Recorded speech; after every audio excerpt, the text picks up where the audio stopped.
Hello, everyone. I'm Mimi Lichtenstein, and today on Adventures in Luxury Travel, we have a first. I have on Hannah Launik, and she is here from Backroads Travel to talk to us all about the cool adventures that you can have going on a trip with Backroads. Hannah, welcome to the show. Thank you so much, Mimi. Absolutely glad you're here. Well, give us a little bit of background about you. You have been with Backroads for a while. I know you've gone on trips yourself to different places and you've led trips. So tell us a little bit about your experience with Backroads. Great. So again, my name's Hannah Launik, and I've been with Backroads for 8 years. So I started in 2014 as a guide. My first ever destination was Glacier National Park, and ever since that, I've been in Napa Valley, Vermont. I was a trip design expert in Vermont, in Quebec, Israel, Germany, Austria. So spent the last 7 years or so just trip leading and doing the design and hiring and training for Backroads. And then COVID hit, things shifted a bit, and I entered into this new role working directly with travel advisors. So now I get to work with wonderful people like you and finding the perfect trip for your clients. So fun. Well, I think a lot of people would probably look at your job and say, okay, that is amazing. I want to do that. I happen to have a daughter who's in college, and she is about to go on an outward bound trip for a couple months this winter to go learn to become an outdoor adventure guide. So who knows? One day Amazing. she might be working with you guys. Anyway, well, I'm excited because you've been on a lot of different trips. You know a ton about many of them. We're going to dive into, I think, 3 in a little bit more detail today, and then touch on some of the other ones that are a little more off the beaten track, which you and I both love. So before we dive into the first one, let's talk a little bit about if you're somebody who's considering going on a Backroads trip, what are the different things that you want to think about before you go? So you guys have, I know I've said to you before, like you dial in your segmentation really well, which is why I think it's so great for families. Will you give us a little bit of some insight into how you do divide up the trips to help people find the right ones? Absolutely. So when people think about Backroads, they think of the biking company because we started as a biking company in 1979. So that's what we've been doing the longest. But we actually have pretty much equal segmentation for biking trips, hiking trips, and multi-adventure. So when people write in and say, okay, I want to go to Portugal, it's like, great. Do you want to do a biking trip, a hiking trip? Do you want to do a river cruise? So there are a lot of options. So that's the first question I ask. What are you looking for? Most of our trips, and we'll talk about this, are 6 days. So do you want to do 6 consecutive days of biking or only of hiking? Or do you want to mix it up a bit? Do you want to do a little bit of hiking, a little bit of biking, and then the best adventures in the region, like zip lining in Costa Rica or horseback riding, rafting, something like that. So that's the first question to ask. And then we have different hotel types. Do you really value top luxury? Do you want to do our premier trips? Or is more rustic, casual, okay, and stay in our national park lodges? If you value the spas and, very high-end dining experiences, then I wouldn't necessarily point you to a national park trip because, they just don't have that in the national parks. Right. And they don't have them with you guys or in general, by the way. It's not that you aren't putting them in the nicer places. They just don't exist in the national parks. Exactly. So we always stay in the nicest places in the area, highly, highly vetted hotels. But, some places in very, very rural areas don't necessarily have a Relais Chateau, but we always do have 4 or 5-star hotels.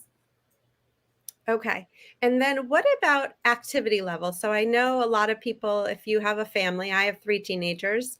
My husband and I might want to have like a medium trip. I've got a couple teenagers that'll probably want to be like hardcore exercise, and then maybe one who wants to sleep in a little bit. How do you guys accommodate that?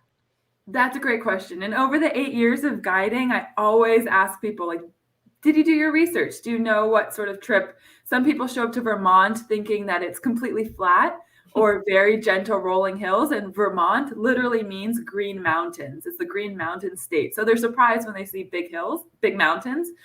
So all of our trips are rated a level 1 to a 5. 1 being the easiest, flattest. You can think of Nantucket or Martha's Vineyard or Loire Valley. And a 5 being the hardest, thinking Mallorca, Alaska, big hills, big elevation, climbing distances, so on and so forth.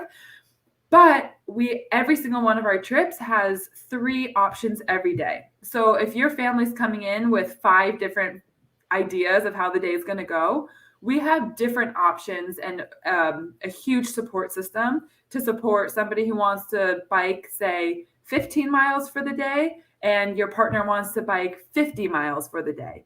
So definitely look at the level. Know, are there big mountains in Mallorca or Tuscany or Provence? Look at the range of level that we offer, and then talk to, you at Trouvé or a salesperson at Backroads to really understand the nuances of the trip. Mm-hmm. And then what about particularly with people who have small kiddos? If the parents want to have the hardcore, whether it be a big hike or a bike ride, but the littler kids just aren't up for that, do you typically have a parent stay with one of the kiddos, or is there a Backroads guide who's going to stay with the littler ones and take them on a fairly easygoing hike, and then the parents can go climb some big mountain? Yeah. So one of my favorite things that we do is we have family trips, and we're the only active travel company in the industry that breaks it up into different age categories.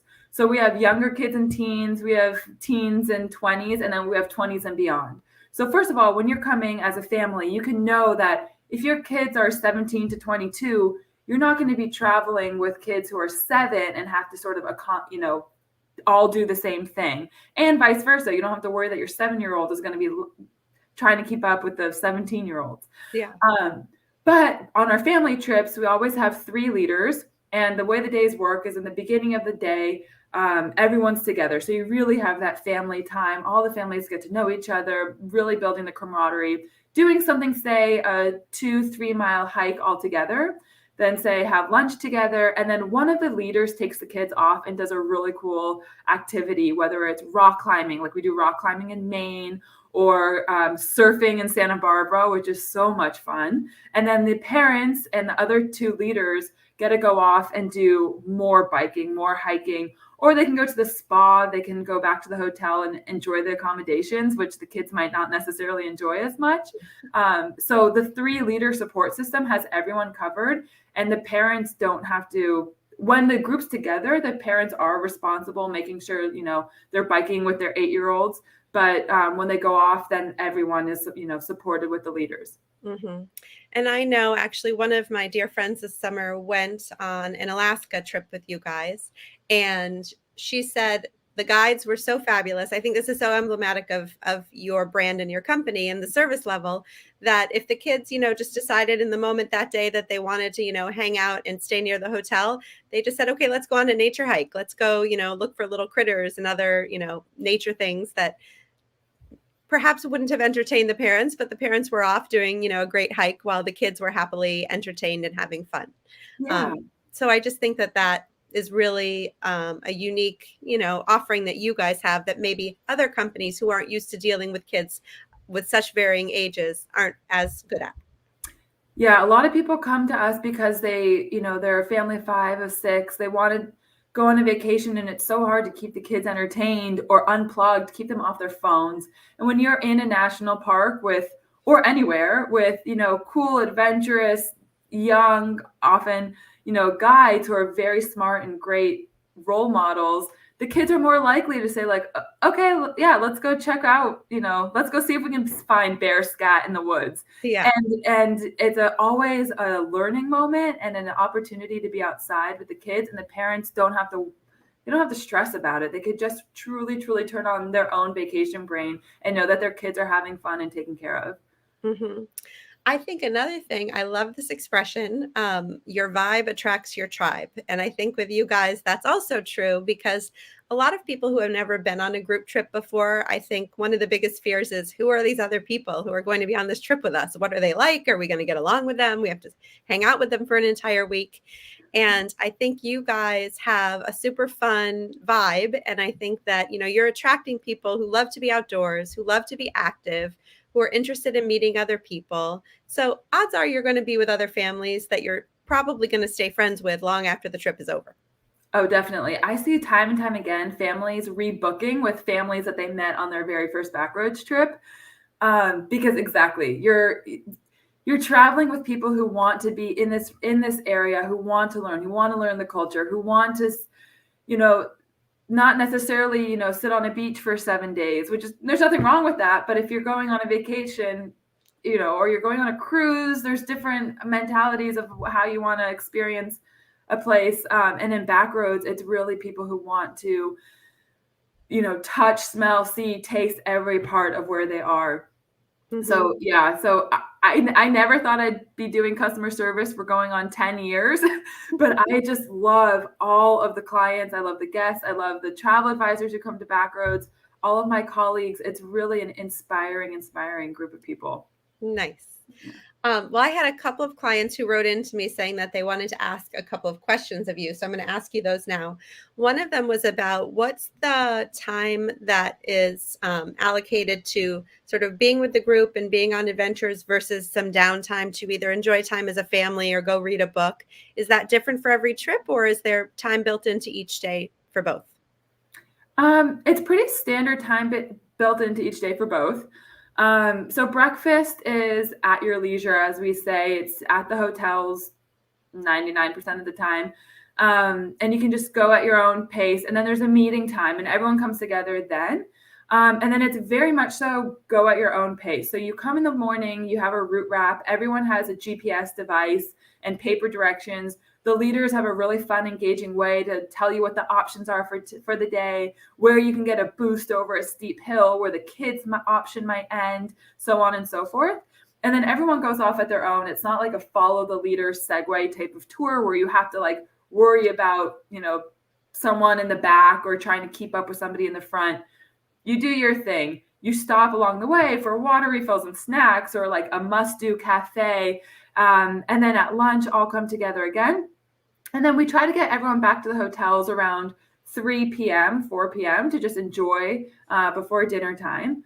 Dinner is, some nights it's with the group, some nights it's just with your family, because we know that a lot of families just want to have that time together. And then, there's always options to end at lunch, to get back to the hotel around noon, to be able to go and just have your time with your family. So it's built in every day. Okay, good to know. And then what about how much moving of hotels? I know of the three that we're going to talk about today, the Mallorca one, I think, only has 2 hotels during the week-long trip, whereas some of the other ones might have 3 or 4. Is that different for every trip, I guess, or is it typical that you're spending only 1 or 2 nights in a place and then moving on? It does vary. It does vary. Most of our trips are 6 days, 5 nights, and in those 5 nights, we're at 3 hotels. So there is a pretty quick moving. It's usually a 1 night, 2 nights, 2 nights, or whatever the variation might be. Some trips, like Glacier National Park, is 4 hotels in those 5 nights. So you're moving because you're covering a lot of ground. Okay. So that's another good question to ask. If you're not interested in packing, unpacking, think about a river cruise, because a river cruise, say on the Danube, you're touching 5 countries with 1 hotel. So that's something really to consider. If you don't really care so much, you're happy you want to cover a lot of ground, maybe different countries, like the Glacier National Park trip going into Canada, then you're moving quickly. Yeah, and I say that to people all the time. If you don't want to pack and unpack and you want to see a lot, river cruise or expedition cruise are your 2 friends, I guess. Yes. Okay, and then what about level of rooms within a hotel? I assume the traditional trip comes with, let's just say, like a basic room. If somebody wanted to upgrade to a suite or to a higher category of room, how is that accommodated? Great. So when you're booking the trip, you request an upgrade. Backroads rooming department will contact the hotel, see if it's available, come back with the upgrade charge, and then ask you if that's what you want, if you're comfortable with that upgrade. Not always guaranteed, even though Backroads has contracts with these hotels 2-3 years in advance. We do have most typically the standard or 1-up allotment. And then the upgrades are a per request basis. Okay, good to know.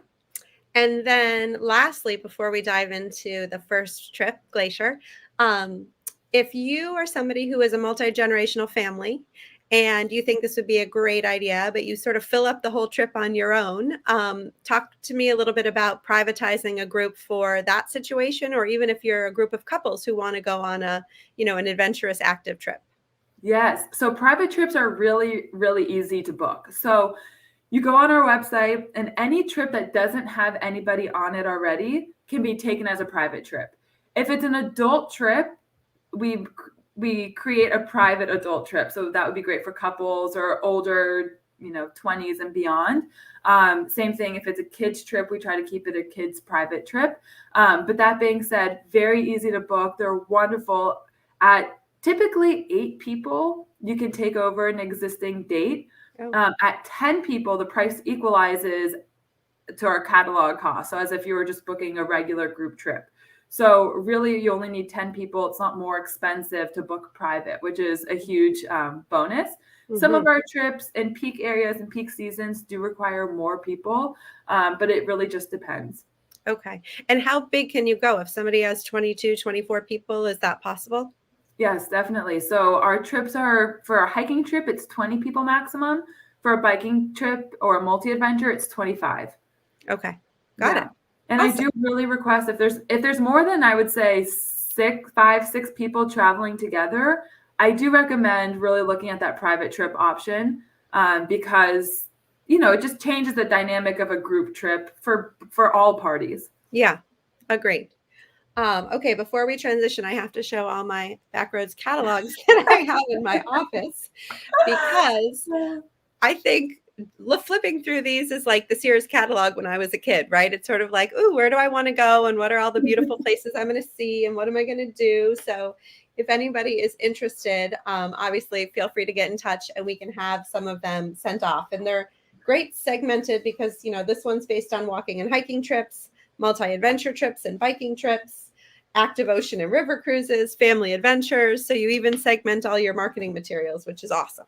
It's such eye candy every time I flip through it. It's like, and everything's e-catalogs, everything's on the internet. Yeah. But just flipping through it is, even I sit there, I'm like, ooh, where do I want to go? Yeah, right? You and me both.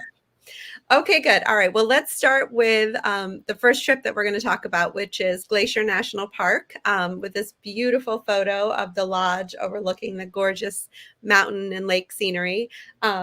Maybe give us some insights into, I know each of these that we're going to talk about, it's obviously a different destination, but it's also different activities you can do while you're there. So if you would just tell us a little bit more about the Glacier National Park trip.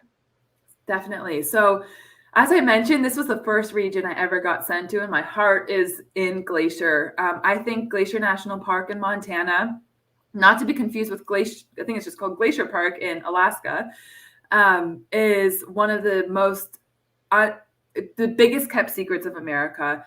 People rush to Yosemite, to Tetons, to the Grand Canyon, but Glacier National Park is absolutely jaw-dropping. That's the Prince of Wales Hotel in Waterton National Park. So on this trip, whether you're doing the biking, the hiking, or the multi-adventure, you go from Whitefish, Montana into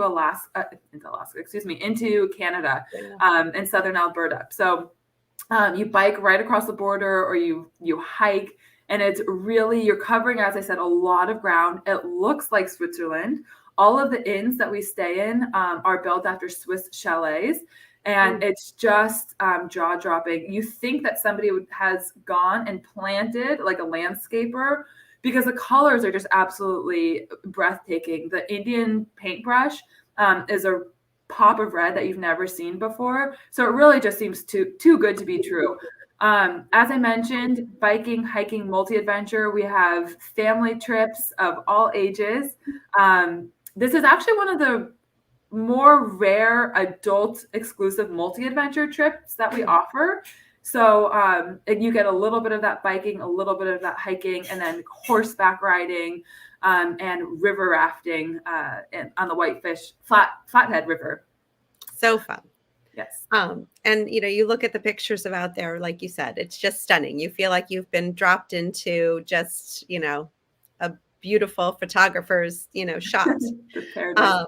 And I think personally, as a mom of 3 kiddos, like to go on a trip where you are being active and outdoors with your kids the whole time, like you're going to have so many great memories in such beautiful places. Yes. This is, a lot of people ask if we do Going to the Sun Road. They're like, you don't do Going to the Sun Road. That iconic 22-mile, well, only on the west side, it's 22 miles, but 52 miles across the park road that goes up and around and then down from the west side to the east side. And we do, on our biking trip, we bike that road. And it is, I would say, a once in a lifetime opportunity. It's, constantly on the, must bike before you die roads, or even drive. And on our hiking trip, we drive over it, and it's jaw dropping. So beautiful. And this is another one of the hotels that you stay at. So this particular trip, I think you guys stay at 4 hotels. Mm-hmm. So yeah, it's got a good bit of movement, but that's okay, because that's the whole purpose of this trip, is to see lots of scenery. And this looks like an absolutely magical setting for this lodge.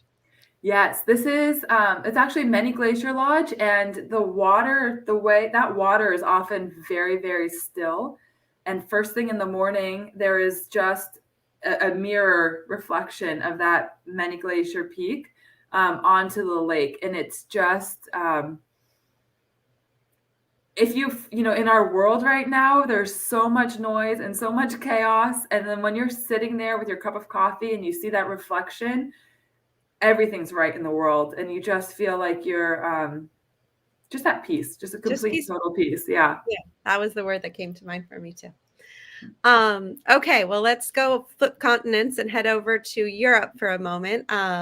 This particular photo is of a road where people are biking in Mallorca, lots of switchbacks and curvy roads. Tell us a little bit more about this one. Sure. This one's near and dear to my heart. This one's called Sacalobra, which means the snake. It goes all the way down to the water in Mallorca. I met my husband on a bike ride on this road. So it's a very special place for me. And Mallorca is most certainly one of those trips that is, you should be okay with mountains and climbing. You don't have to do this ride if you don't want to, or you could go down and perhaps get a boost back up. But Mallorca is one of those places where, you fly into Barcelona, and then it's another small flight to get over to the island of Mallorca. And you just feel secluded. It's one of those places people don't really know where it exists. But you really get that Spanish culture. World-class cycling. It's just breathtaking. It does feel very Mediterranean with a Spanish influence. So highly, highly recommend for our, hikers and bikers who are into the climbing.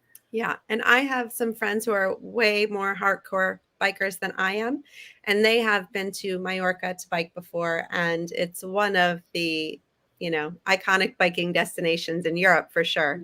I went to Mallorca, I guess it was 2 years ago. I don't know that it's as hilly as Mallorca, but same thing. And they're all very used to having cyclists on the road. So as far as, being worried about any of that, like, this is something that they're used to. When the season is on, there's bikers everywhere. So, and you also then get the opportunity to go out on the water. I know some of what you do on this trip is not just on the roads or in the mountains, right? Right. So our family trips, our 20s and beyond, our multi-adventure, we do kayaking, zodiacking. It's, you really do get and I think you have another photo where we have lunch in that bay, and then you could just sit and swim and cliff jump. There's a cliff right there that you just can cliff jump right into the bay, and it's just, look at that. Yeah, we actually did cliff jumping in Mallorca, which is one of my teenagers' favorite things to do. So if you have college kids, 20-somethings who are a little daring, it's a perfect destination for them. Yes. And look at the water, right? It's absolutely stunning. And one of the hotels that you guys stay at in Mallorca is this one? Yes. So this is on, I believe, the multi-adventure trip. So Mallorca is definitely one of our premier trips, or an example of our premier trips. 5-star, just splendid. So if you want to end at lunch and come back and sit by the pool or swim some laps, absolutely welcome to take advantage of the spa. We always say make sure to book your spa appointments early. That's not something that's included in the Backroads package, but we highly, highly encourage it. Some people say, "Oh, I feel bad going back to the hotel. I should bike every mile." And as a leader, I'm like, you can bike. No, you can bike anywhere. You were out, you were doing your thing for a few hours. Go actually enjoy the amenities. And at a place like this, why wouldn't you? And I will say, as far as booking spa appointments, right now, I always tell all my clients, whatever we want to do while you're there, whatever you want to do, we want to book in advance, because if you change your mind, fine. But it's just, given everything going on in the world, it's always good to have it planned ahead of time so you don't miss out if there's limited availability. So Yeah. I agree with you on that one. I love this. So this now is bringing us to Costa Rica. I just actually got back from Costa Rica last month. Love, love, love it. We love whitewater rafting. We went in Alaska this summer. So clearly I need to get myself on a backroads trip. You were made for people like us. Tell us a little bit about Costa Rica. What level is it? And I think this is a multi-adventure trip too. Who's it geared for? Sure. So Costa Rica, we have a lot of options. It can be a little bit overwhelming because we're in different parts of Costa Rica, but it is our biggest seller in the winter. It's huge for families right over Christmas break, New Year's break, and even going into early March. So in our winter season, their summer season, and it is so fun. It is a multi-adventure. Getting out there, zip lining, biking, it's a little bit more, it is we have premier and casual trips there. But it really is that feeling of the ultimate adventure and keeps all the kids entertained. Mm-hmm. I mean, when you're white raft, I don't love being cold.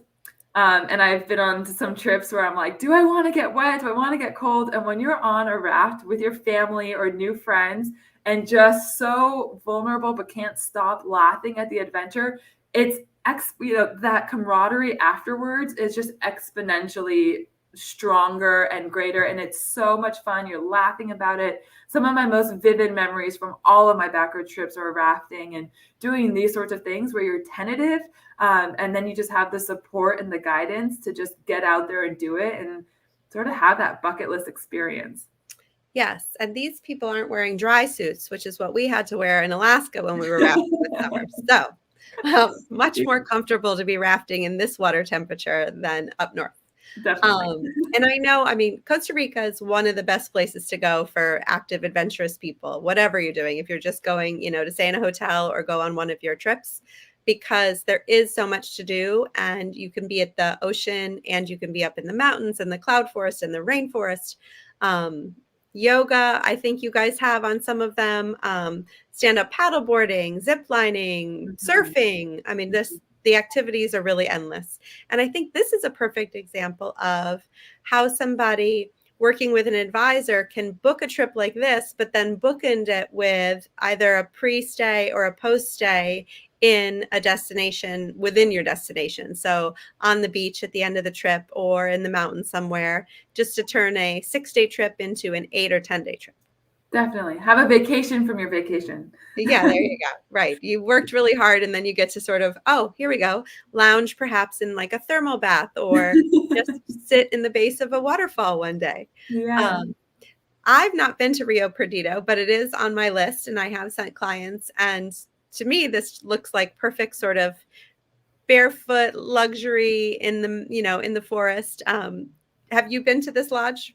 No, I actually have not, but I've heard such wonderful things, that it really is that, we like to say, get dirty by day, live large by night. You're out all day, you're sweating, you're getting dirty, bike grease on you perhaps, and then you come back to a place like this and can quite literally put your legs up, and just breathe.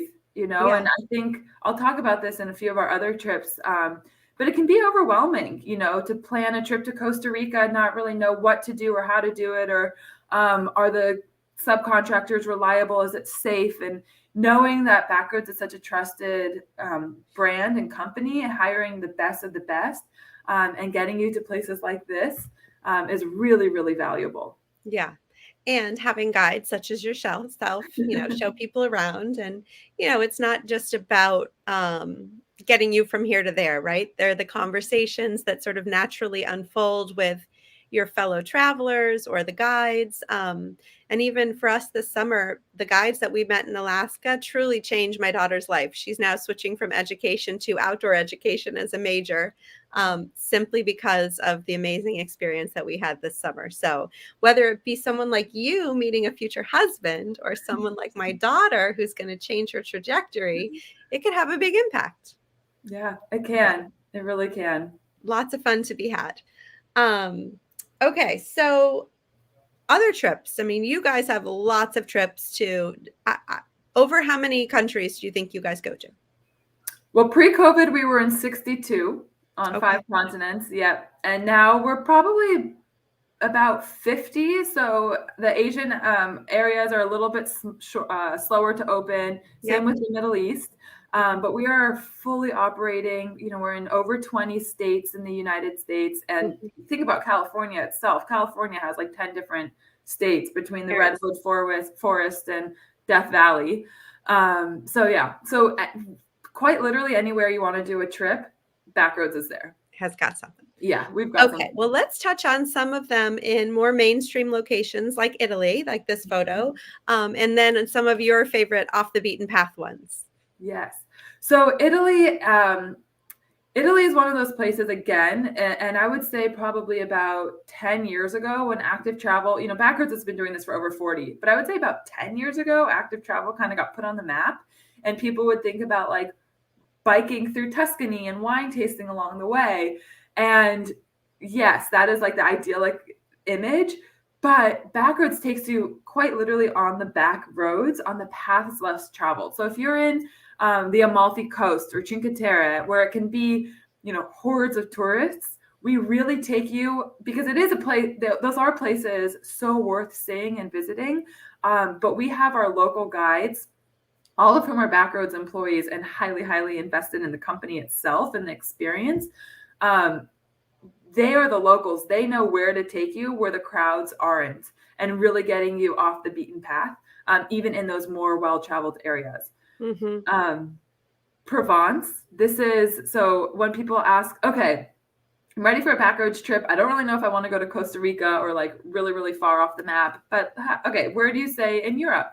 Provence is one of our longest running European regions. We do actually have a hub there. So all of our equipment, everything, the leaders, the staff, everything comes out of Provence. It goes to every corner of Europe.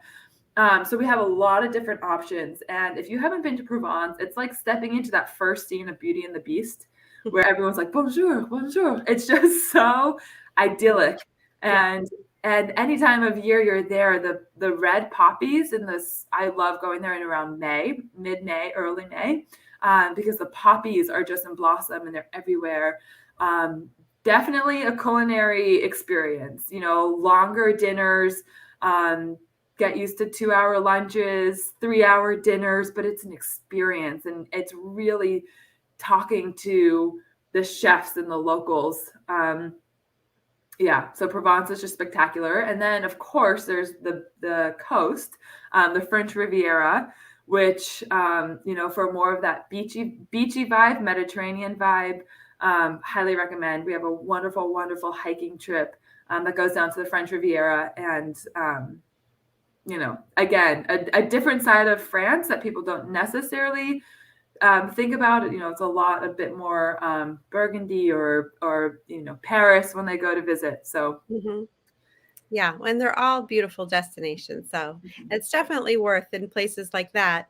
Your start and finish places sometimes are the same, I think, and then sometimes they're different. So it definitely gives you an opportunity to extend a little bit more, so you can, see a few other things that you don't have time for on the trip, or, spend more time on the French Riviera, just lounging at the end after you've done all that exercise. Yes. And then I think this is one of the more off the beaten path ones that you like. Tell me about this one.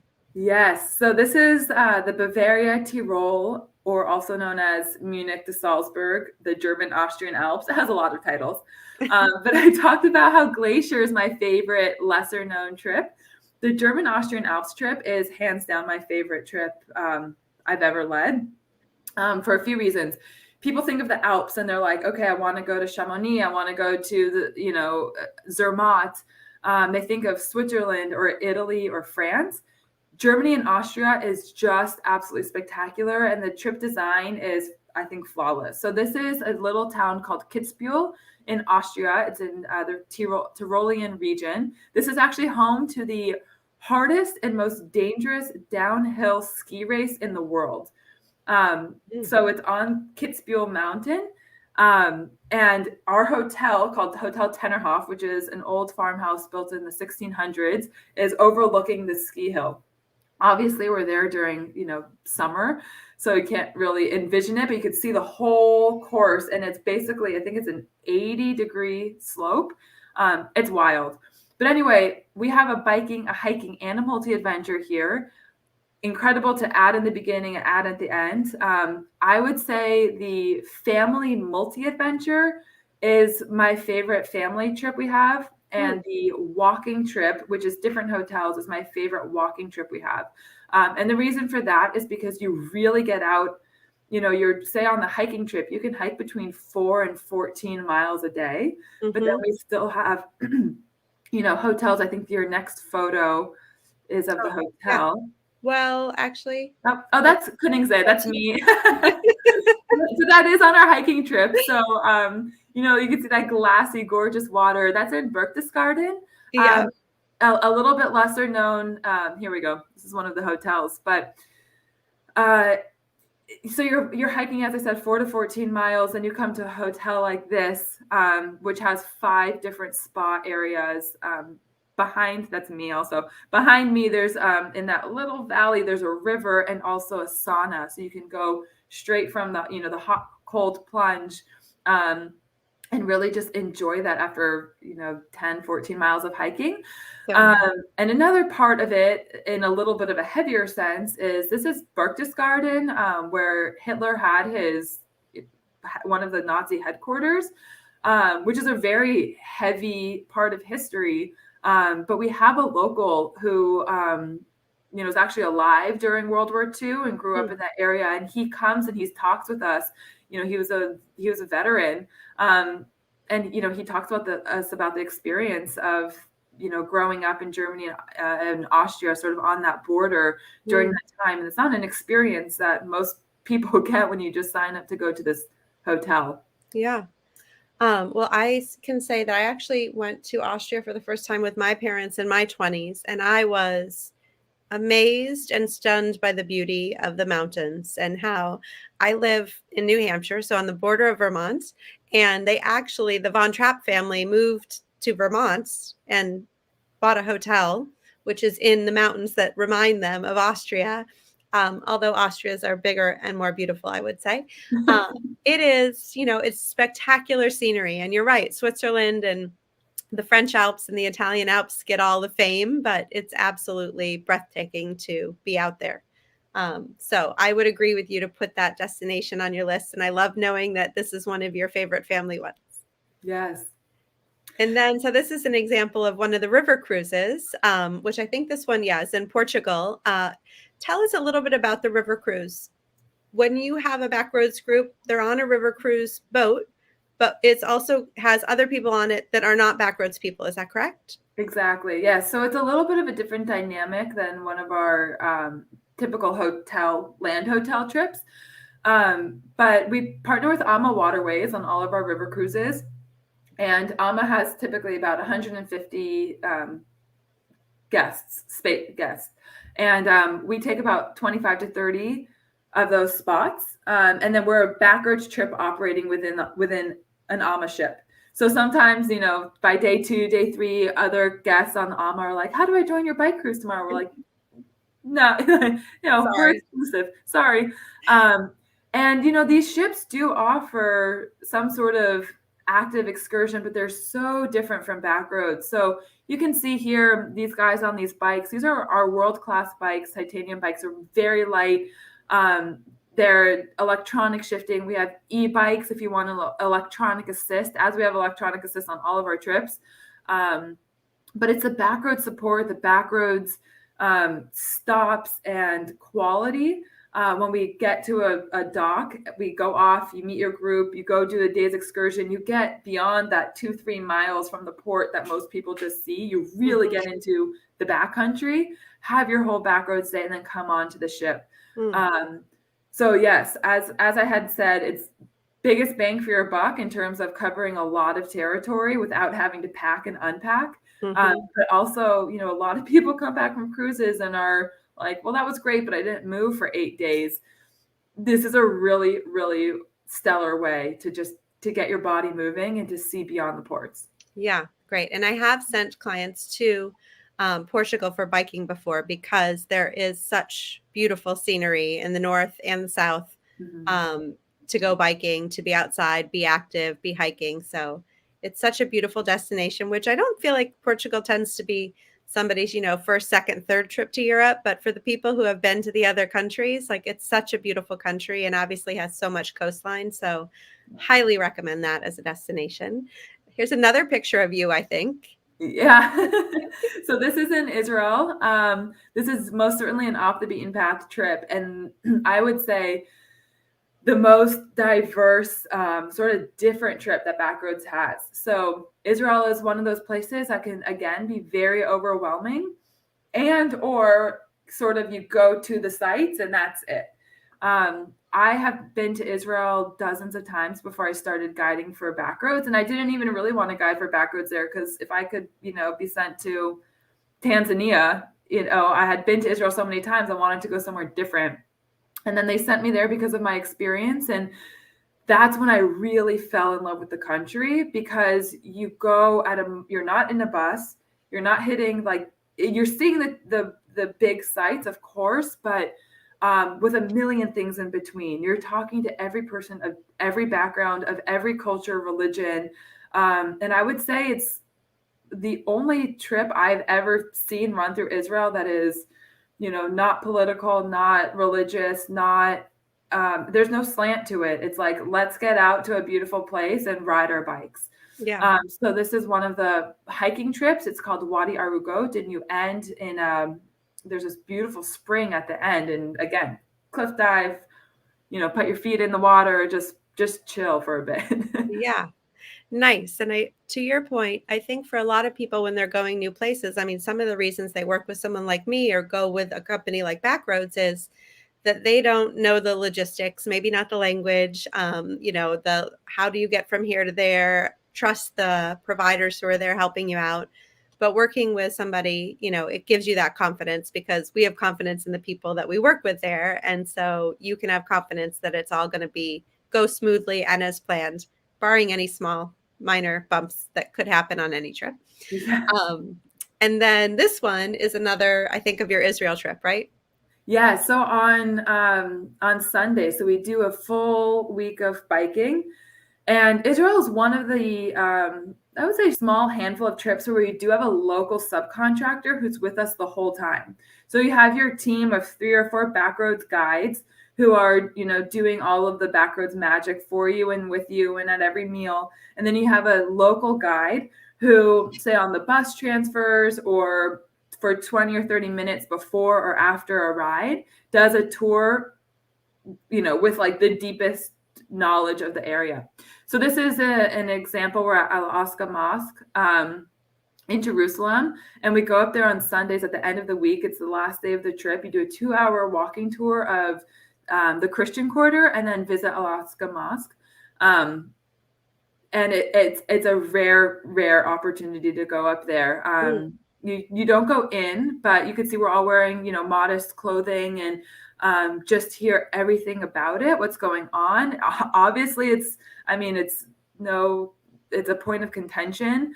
But being able to physically be there and see people of all different religions and backgrounds in one spot at a peaceful time is, it's something that changes your perspective of the world. Mm-hmm, mm-hmm. And I do like when travelers go to Israel, if you're open, some people go there for their own religious purpose, and that's the point of their trip, which is great. And then other people just go there to learn about all of the different religions and exactly how they're trying to get along and, obviously dive deep into the history and contemporary politics, right? There's Yeah. lots going on in Israel still to this day, obviously. So it's a very educational place to go with families. Are the trips in Israel for sort of teenagers and up, or do you also have one with the younger kiddos? They're mostly teenagers and up. We have primarily our biking trips are adult trips, and then we do have 20s and beyond and older teens. We also, it was supposed to launch in 2020, but we're holding strong for 2022, a brand new Israel and Jordan trip, which is a hiking trip. And that we have a lot of family trips as well, but mostly for the older teens. And that's because, they are getting much more accustomed to cyclists. The Giro d'Italia it was the first day of the Giro d'Italia in Israel, or the first section of it, excuse me. And it was the first time in the Giro's history to have started the tour outside of Italy. And it was very exciting for Israel and really launched their, biking culture, and people started getting used to it. Anyway, you have to be comfortable riding on a little bit more trafficked roads and just, better for older teens. Yeah. Yeah. I thought that makes sense. Here's a happy picture of you guys. Looks like after a ride is over for sure. Actually, it's just coffee. I thought it might be drinking beer, but it's just coffee. It is coffee. And that's Tom Hale in the back. That's the founder and CEO of Backroads. He's still the president, and he's very, very active. He goes on multiple trips a year. He's wonderful. It's a really family, we like to say we're a big little company. It's family run and operated. But we take 50,000 guests a year on trips. So this was a special opportunity to take him and his wife on a trip. They were on just a regular group trip. But just an example of like some tiny little hole in the wall coffee shop in a town called Ain Karam, which we love, and everyone walks right past it. It's at John the Baptist Church, and nobody really notices it, but we love it because they have world-class chocolate. And so having those little tidbits, and we buy coffees and chocolates for all the guests, and it's just a special moment. Very nice. And here's the last off the beaten path place of the day. Tell us a little bit about this. Sure. So this is our Vietnam Cambodia trip. And again, another place that could just be overwhelming to try to go to yourself. And having the guides, another place where there's a small team of local subcontractors. So I've never led this trip. I was a guest on it. And just being you walk away friends and feeling like you have friends from Cambodia, from Vietnam. And it's kind of a crazy place with thousands and thousands of years of history. And, every time you walk across the street, you think that you might get hit by a tuk-tuk or something. And it's just this beautiful flow of movement in a way that it's very, as soon as you're there and that you're taken, you're taken care of with Backroads, that you're going to be able to have a lunch in a local's home, or, see kids on the street when they run up to you and say hi. How to interact with them in a real way and not just sort of feel like a tourist in their space. It's like, let's stop and talk to these kids or these families and really get to know them. So another amazing off the beaten path trip. I've not stayed at that Four Seasons hotel, but I have heard it is the best Four Seasons in the world. So yes, so I have that on my list to go back. Always good to know. Yes. Well, I think going to places in Asia, especially if you're being active, it is such a contrast. Just like in the U.S., the difference between rural Vermont and the mountains and New York City is quite drastic. So to be able to go there and get a lot of the culture, and the history and everything in the city, but then get out into the meadows and mountains is just such a nice contrast, I think, to fit into one trip. Absolutely. Yes. Yeah. And it's just beautiful scenery. And is this a temple? This photo of a temple? Yes, it is. Yeah. Okay. I'm forgetting the exact name, but it is. Mm-hmm. Okay. So now, before we wrap up, you and I were talking the other day about like, oh, well, are there certain trips that are more culinary or better for photographers or things like that? Is there a way to segment it like that? And we were sort of going through the different ones. And I think pretty much we just put them all on the list. Like wherever you go, it's great food. Wherever you go, it's beautiful scenery. So it's not that you could say, oh, these are the top 5 trips for people who love great food, right? There's Yes. Yeah, exactly. So of course, there's what you would think of like, Provence or anywhere in Italy as that incredible food. For photography, we're talking about Santorini, and then we're like, who are we kidding? Everywhere you go is beautiful for photography. What I will say is, if the culinary aspect is important for you, we do have trips that have a culinary focus. That being said, our trip experts make the reservations and the arrangements at all of the best restaurants in the area that aren't necessarily on Yelp or Foursquare. Sometimes it's literally just someone's backyard. And then we've had times like in Croatia where we literally, our trip experts actually just needed to stop and get directions. And it turned out to be this fisherman's home. And he invited them in for lunch. That was so incredible that it became a staple for all of our Croatia Backroads trips. nice. He's not anywhere like, but it's just that sort of experience. So that being said, our premier trips, even though we refer to them more of premier in the hotel, our premier trips do have more of that fine dining experience, where our casual trips are a little bit, not necessarily white tablecloths. So that's also something to consider in terms of like that culinary experience. Yeah, so that's good to know. So you're not just, even though it seems like it might be segmented by hotel, it's not just hotel. It's a little bit more than that. Yes, exactly. Okay. And then what about planning ahead?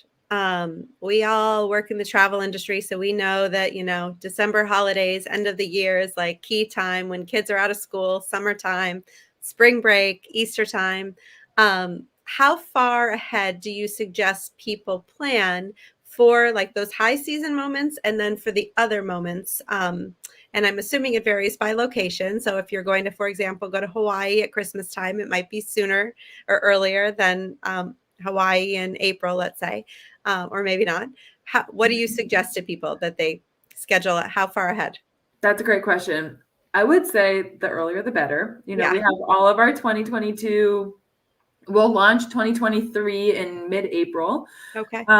For national parks, I would say a year and a half in advance. Those book up so quickly. Think about the Tetons, Yosemite. Those book up really, really fast, especially family trips, because if we're maxing out at 25 people, that could be 4 or 5 families, and they could go very, very quickly. Yeah. In terms of private trips, again, the earlier the better, because if there's nobody on the trip, you can very easily take it over as a private.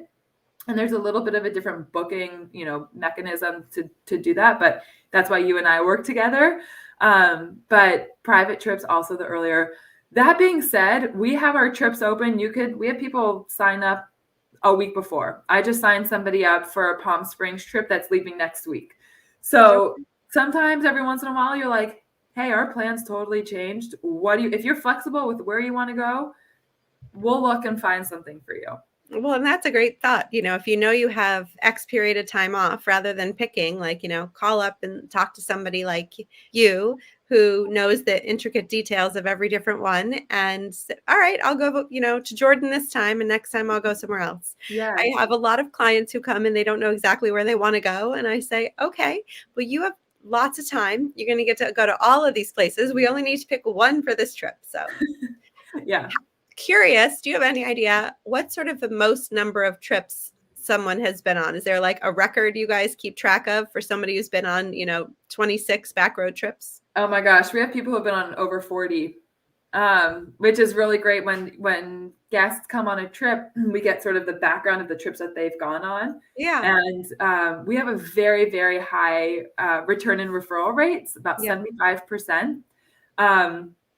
But, a lot of times we see 1 or 2 trips in the past, and sometimes we just get like a fat list. I had somebody, I was guiding a trip in wine country in the summer. He had done that wine country trip 4 times. He knew it better than I did. He just like, he just loved it so much, and he just loved the way Backroads did it. And something that I've always said, and it doesn't necessarily matter to the clients, but every single week is different. You know, you could do the same hotels, the same restaurants, the same routes, blah, blah, blah, but every week is different because the weather changes, the people change, so when clients come and they're like, oh, well, Alaska's the only place that's available, but I've been to Alaska before. It's like, we guarantee you won't see it the way you're going to see it with Backroads. Mm-hmm. And hey, even if it's the same trip, because you won't see it the same way. It's different. It's always dynamic. And the people who are on the trip with you, obviously that can, change things up so much too. Yeah, so definitely. So lots of fun to be had in the world. Yes. And Mimi, two things I didn't talk about that I would love to is two things that are new for 2022. Okay. A lot of people are like, okay, I would love to do a Backroads trip. I don't know about a week-long trip with other guests. We have really expanded our weekend getaways. So they're all in the US. They're 3 days. Some of them are 4 days. They're about an hour and a half away maximum from major airports. Mm-hmm. So if you want to taste a Backroads trip, we have Napa Valley, we have Death Valley, but we also have Aspen, a wonderful 4-day trip in Aspen. In Vermont, we have a 4-day trip, which I know you and I have talked about. In Texas Hill Country, Charleston. So these are really, really great ways. If you want to just test it, if you're really busy. So they're excellent options. Yeah. You know what I like about that? It reminds me of, for my clients who have never been on like a catamaran or a yacht charter before, some of them think like, I don't know if I can be on a boat for a whole week. So typically what we'll do is we'll say, okay, let's get you on a boat for 2 or 3 nights and see how you like it. And inevitably they're always like, can I extend? Or the next time they'll do it for a full week because it's amazing. But sometimes you need that extra level of comfort knowing you're not locked in for a week to something that you may not like, but you will probably like anyway. Yeah, exactly. Like, can I sit on a bike for 6 days in a row? It's like, all right, let's try 3. Yeah. And also you're in one hotel, so you're not moving. So it's another great perk. Okay, good to know. And then what's the other one? Our Dolce Tempo trip. So I did talk about the fact that you can request an e-bike on any of our trips. And that is per availability. But our Dolce Tempo, our e-bikes are so popular that we launched e-bike exclusive trips. And so I mentioned that we're a level 1 to a 5, 1 being the easiest. E-bikes are even a little bit easier because the days are shorter, the routes are shorter. You're not necessarily out and about from 9 a.m. to say 3 or 4 p.m. We really encourage people to use the amenities and just like head back to the hotels or the villages and chill. But everyone's on an e-bike. And we also do have Dolce Tempo hiking and bike multi-adventure as well. But that's just, no steep climbs. Again, think about more of like a 2-mile walk through a nature preserve. So great for the clients who want to get out there, who want to move a little bit, but don't necessarily want, a athletic vacation. Hardcore experience. Yeah. And I think of e-bikes as the great equalizer in life because on your regular trips, you could have somebody who's on an e-bike with somebody who's not on an e-bike doing the same route, right? Yes. Okay. Got it. Definitely. Yeah. And we have that all the time.